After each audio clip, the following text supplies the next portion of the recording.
বছর শুরু হতে না হতে এতদিন ধরে জমিয়ে রাখা টাকাগুলো কিন্তু আজকেই সব শেষ হয়ে গেল। আমার জমিয়ে টাকাগুলো আজকে শেষ হয়ে গিয়েছে। অবশ্যই কিন্তু পুরো ভিডিওর মাধ্যমে তোমাদের সাথে শেয়ার করবো। হ্যালো, আসসালামু আলাইকুম, this is Rumi and welcome to Rumi lifestyle. আজকে সন্ধ্যার পরে সবাই মিলে চলে গিয়েছিলাম মার্কেটে কিছু কেনাকাটা করার জন্য। এইদিকে আমরা সবাই মিলে চলে আসলাম একটা ব্যাগের দোকানে। নতুন বছর শুরু হতে না হতে বাচ্চাদের স্কুলে ভর্তি হওয়া থেকে শুরু করে কত কিছু যে কিনতে হয়। যেহেতু মুস্কান আর আমার ভাইকে নতুন স্কুলে ভর্তি করিয়েছি, তাই ওদের জন্য নতুন ব্যাগ কিনতে এসেছি। এদিকে ওদের ব্যাগ কিনা দেখে আনিশা বুড়ি এত কান্নাকাটি করছিল, নিজে কিন্তু একা ব্যাগটা কাঁধে নিয়েছে। এখন এমন একটা অবস্থা হয়েছে যে মার্কেটে কিছু কিনতে গেলে কিন্তু একসাথে তিনটা কিনতে হয়। কিনে নিয়ে গেলে কিন্তু বাসায় গিয়ে ঝড় তুফান শুরু হয়ে যায়। বাসায় আমাদের মতো এই অবস্থা অবশ্যই কিন্তু কমেন্ট করে জানাবেন। এই দোকানের ব্যাগগুলোর দাম এত বেশি চাইছিল, কি আর করার। অনেক ঘোরাঘুরি করার পরে কিন্তু এই ব্যাগটাই কিনে নিয়েছিলাম, যেহেতু আমার ভাইয়ের অনেক পছন্দ হয়েছিল।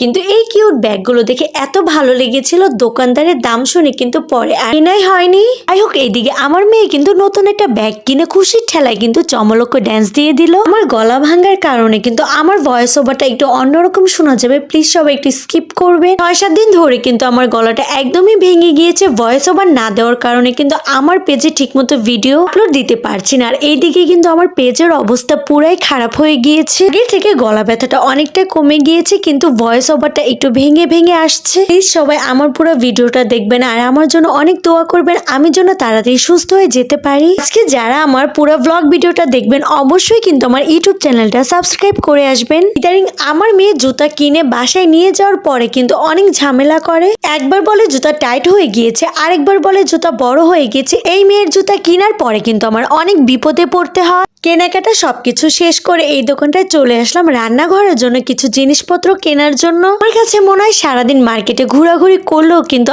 আমার কেনাকাটা আর শেষ হয় না। আমাদের বাসায় কাচের জিনিসপত্র কিংবা গ্লাস কিনে নিয়ে গেলে আনিশা সবকিছু ভেঙে ফেলে। এই পর্যন্ত কিন্তু আনিশা বাসায় 6-7টা বাটি ভেঙে ফেলেছে। আর গ্লাসের কথা এবার বললাম, এই আচারের দোকানে এত রকমের আচার দেখে কোনটা রেখে কোনটা খাবো আমি একদমই বুঝতে পারছি না। ধরনের আচার দেখে ভাবছি সবগুলো থেকে একটু একটু করে খাবো। এই দোকানে নাকি 100 টাকার নিচে কোনো আচার বিক্রি করে না, তাই অল্প করেই নিয়ে নিয়েছি। দিকে সুইট কর্ন আর আইসক্রিম দেখে কিন্তু মুস্কান আর আনিশা দুজনেই ঝগড়া লেগে গেছে, কে কোনটা আগে খাবে। 1 মাস আগে আমি অল্প অল্প করে কিছু টাকা জমিয়ে রেখেছিলাম। আজকে মার্কেটে এসে কি কি কিনলাম কিছুই বুঝলাম না। আমার জমানো টাকাগুলো কিন্তু সবকিছু শেষ হয়ে গিয়েছে। মেয়ের জন্য স্কুলের ব্যাগ, জুতো, টিফিন বক্স, ওয়াটার পট আরো টুকিটাকি অনেক কিছু কেনার পরে কিন্তু আজকে আমার জমানো টাকাগুলো সব হয়ে গিয়েছে। যাই হোক, অনেক কথাই বলে ফেলেছি। আজকে কিন্তু ভিডিওটা এই পর্যন্ত শেষ। Thanks for watching. আল্লাহ হাফেজ, বাই বাই।